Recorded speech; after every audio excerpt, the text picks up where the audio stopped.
আসসালামু আলাইকুম রহমতুল্লাহ। সুপ্রিয় কোরআন এবং ইসলামের দর্শক মণ্ডলী, আশা করি মহান রাব্বুল আলামিনের দয়ায় সবাই ভালো আছেন। প্রিয় দর্শক, অনেক সময় দেখা যায় মুয়াজ্জিনের সুমধুর কণ্ঠস্বরে ভেসে আসে আল্লাহু আকবার, আল্লাহু আকবার। তখন আকাশের দিকে মুখ করে কুকুরগুলো ডেকে ওঠে। অনেকের মনে প্রশ্ন জাগতে পারে যে রাতে কুকুরগুলো কেন ডাকে, বা এমনও মনে হয় যে রাতের বেলা দেখা যায় আকাশের দিকে মুখ করে কুকুর ডাকছে, কান্নার অজস্র মতো করছে। চলুন এর কারণগুলো আমরা হাদিসের আলোকে জেনে নিই।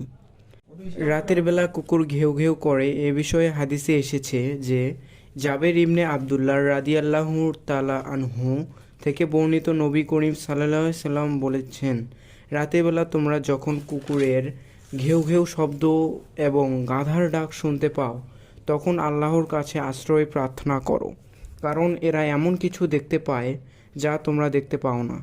এবং রাতের বেলা তোমরা আল্লাহর নাম স্মরণ করে দরজা বন্ধ করো, কারণ আল্লাহর নাম স্মরণকৃত দরজা শয়তানও খুলতে পারে না। তোমরা কলসিগুলোর মুখ ঢেকে দাও, মশকের অর্থাৎ চামড়া তৈরি পানির পাত্র মুখ বেঁধে দাও এবং পাত্রগুলো উপর করে রেখে দাও। আবু দাউদ, হাদিস নাম্বার 1246। সুপ্রিয় দর্শক, তাহলে হাদিস দ্বারা বুঝতে পারলাম রাসূল সাল্লাল্লাহু আলাইহি সাল্লাম বলেছেন, কুকুর যা দেখতে পায় মানুষ তা দেখতে পায় না, এবং কুকুর শয়তানকে দেখতে পায়। এজন্যই পরক্ষণে বলেছেন, অবশ্যই রাতের বেলা তোমাদের দরজাসমূহ বন্ধ করে দাও বিসমিল্লাহ বলে। এর অর্থ হচ্ছে কুকুর তখনই ডাকে যখন শয়তান সে দেখতে পায়।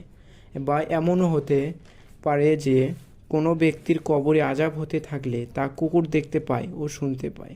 আমরা জানি রাসূলুল্লাহ সাল্লাল্লাহু আলাইহি ওয়াসাল্লাম বলেছেন, বোবা জীবজন্তু ও পশু পাখি কবরের আযাব দেখতে ও শুনতে পায়।